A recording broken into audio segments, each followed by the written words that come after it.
I think we may have been taken up in the machine, car and all.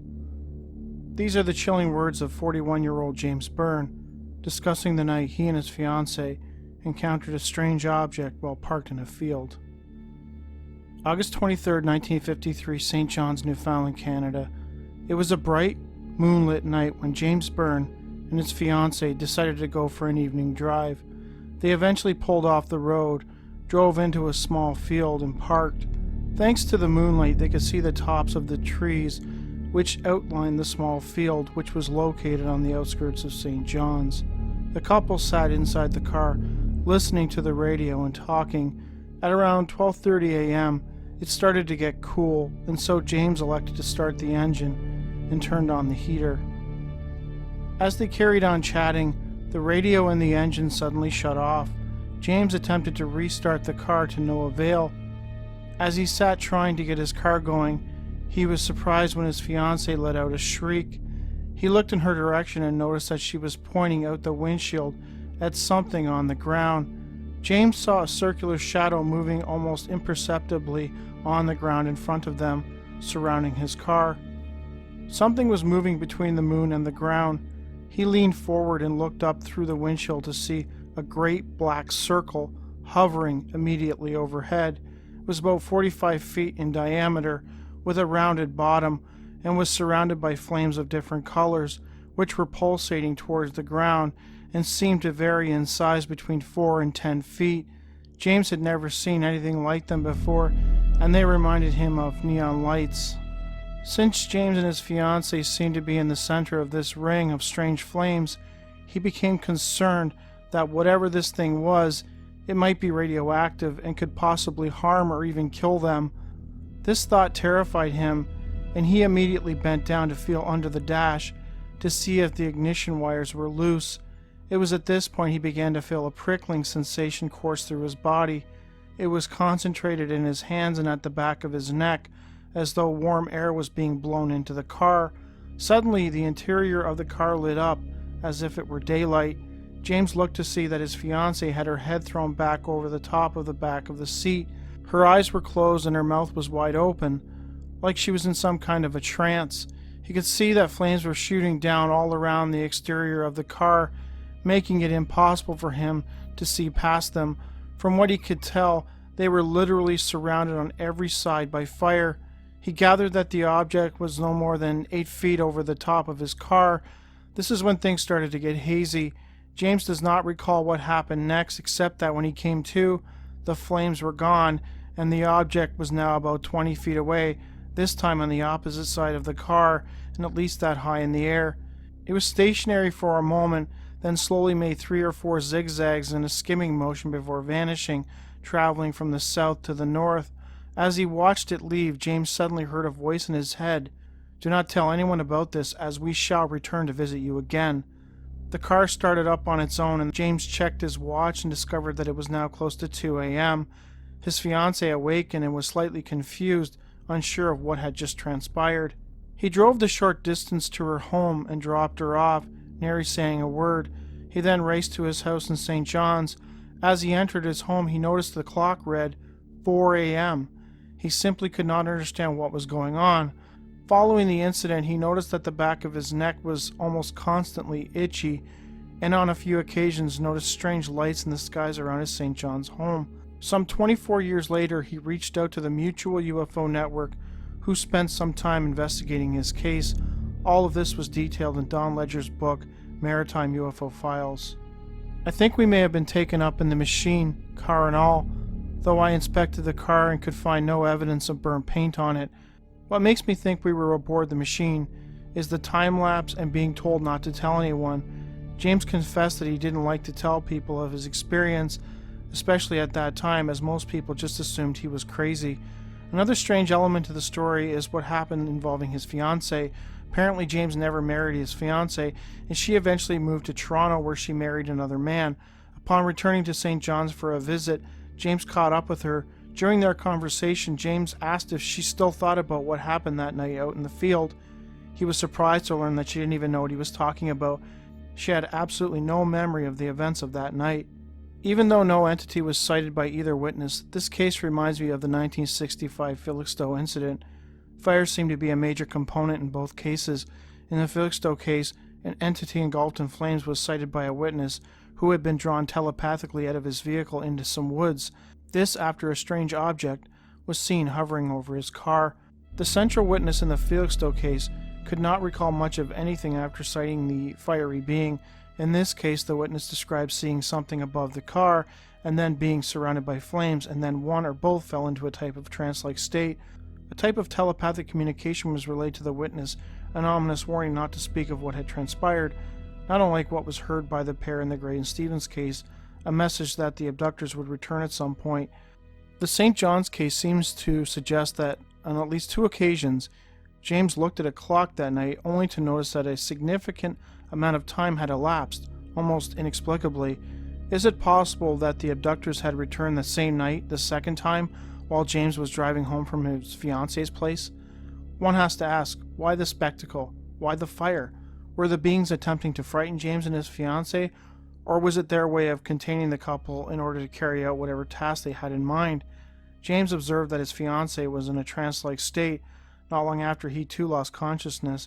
I have to believe that the flames, however crude, were a way for the beings to contain the couple until they were able to successfully place them into a trance-like state, which then allowed them to conduct their experiments. I am unsure of why these beings felt compelled to warn the couple about speaking about them, unless of course there was something about their abduction that the beings didn't want getting out to the public. It is unclear if James ever underwent hypnotic regression in order to possibly recover his memories of that night, as I have a feeling that much more went on than James is able to consciously recall. That said, not all warnings come in the form of a mental message. Sometimes these warnings come in the form of strange men dressed in black suits. While it's at least understandable that somebody who may have been abducted might be visited by the men in black as a means to scare them out of speaking about their experience, or in some cases, gather information on the abduction, it is very rare for a person who merely observes an object to be visited by the men in black. But that is what happened to a 16-year-old high school student living in Jessup, Pennsylvania in 1970. September 1970, 16-year-old Frank Scazzaletti, a Jessup, Pennsylvania high school student, was returning home at around 9 p.m. after a school football game. While walking along, he looked up and noticed a glowing white object in the night sky, moving from left to right. The object appeared to be a silver-colored dome metallic disc. Around the dome on top was a row of rectangular windows, and 3 spheres and a flat circle were visible on the underside. The object moved out of sight, disappearing behind the tree line. Scazzaletti thought it was strange, but ultimately shrugged it off and continued towards home. He never thought to report it to authorities and carried on with his life. Strangely, within a few nights of his sighting, he noticed a dark limousine parked outside of his house. Inside the vehicle sat 4 men wearing black suits and black hats. Not sure of what was going on, Frank elected to simply ignore them and go about his business. Over the course of the next few nights, Frank would occasionally peer out of his window to see these same men parked outside, looking in the direction of his house. Something about these men gave him the creeps, and Scazzaletti felt it best to pretend as if he hadn't seen them, even though he was certain they were surveilling his residence for whatever reason. Eventually they stopped showing up, and over time he concluded that these strange men probably had something to do with his sighting of the anomalous object that night after the game, and he reached out to UFO researcher Thomas M. Olson about the details of his case. It remains unclear why these men were interested in young Scazzaletti, as his sighting of the object, by his own estimation, was fairly mundane, and he had not even bothered to report it. Granted, it is possible that something else happened that night that Scazzaletti could not consciously recall, something that somebody didn't want him remembering or talking about. The Scazzaletti case is also frightening in that it suggests that these men were able to track him, going on little to no information at all. Scazzaletti had never reported his sighting, so the only people who would know about it would be Scazzaletti and maybe whomever was piloting the object he observed. This begs the question, were the men in black somehow connected directly to the pilots of the object? Had the pilots of the object followed Frank home, probably from high above, only to dispatch their team of black-suited agents to either surveil or intimidate him, or both? But to what end? Frank didn't much care about the object he sighted, and he never reported it. Further, he wasn't even fully aware why these men were watching him, not putting the pieces together until after the fact. What were these men trying to accomplish? Again, had something else happened that night that Frank simply could not recall? Something that somebody, possibly, didn't want getting out? Post-abduction visitations don't always involve men dressed in black suits. Following an abduction out of her bedroom, a woman in Mount View, California, found herself face to face with a being seemingly coming to terms with the reality of death. 1 year before Scazoletti's sighting, a woman in Mount View, California, had a frightening encounter in her home. It was late in the evening, 1969. The witness was sleeping alone in her bedroom when a loud thumping sound as well as a deep hum interrupted her slumber. Upon opening her eyes, she was surprised to see, in the hallway outside her bedroom, strange balls of light. The light they gave off was so bright she could see no discernible shadows. It was insanely bright to the point that her surroundings appeared to be almost bleached white. Within seconds her eyes adjusted and the balls of light quickly faded, followed by a loud electrical popping sound. Suddenly 3 dark gray figures appeared in the place of the light. For some reason, possibly due to a type of telepathic message, she understood that one of the beings was the leader. From this point, guided by the leader, the other beings took her out of bed and brought her on board an object, which was sitting outside her home. She was then placed inside a chamber where her physical body was subjected to a vibration that increased in intensity until it felt like every molecule in her body was exploding. Suddenly her pain was replaced with an intense feeling of euphoria.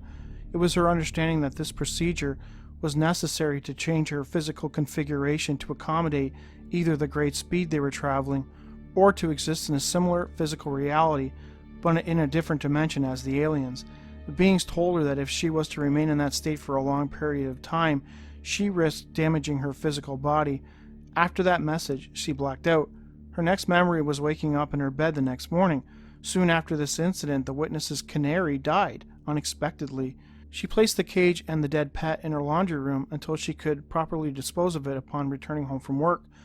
That night, when she entered her laundry room to take care of the bird, she saw standing next to the washing machine a very dark, gray, bird-like being with large, black, slanted eyes and an enormous head.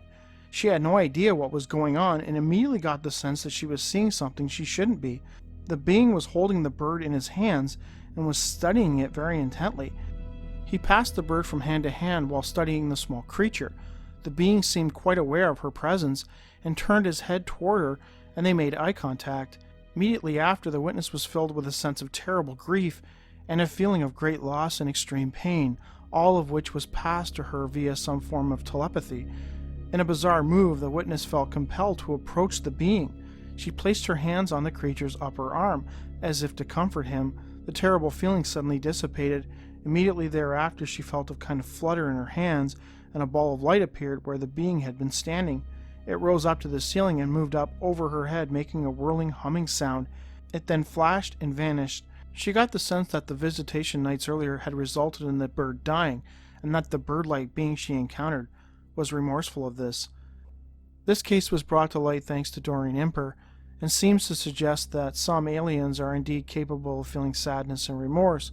This seems to run contrary to the narrative of some prominent UFO researchers that aliens are merely drones devoid of emotions, carrying out tasks that sometimes result in the death of the humans or animals they've abducted. In this case, the accidental death of this canary resulted in one of the beings expressing and seemingly transferring its grief to the human who cared for the animal in life.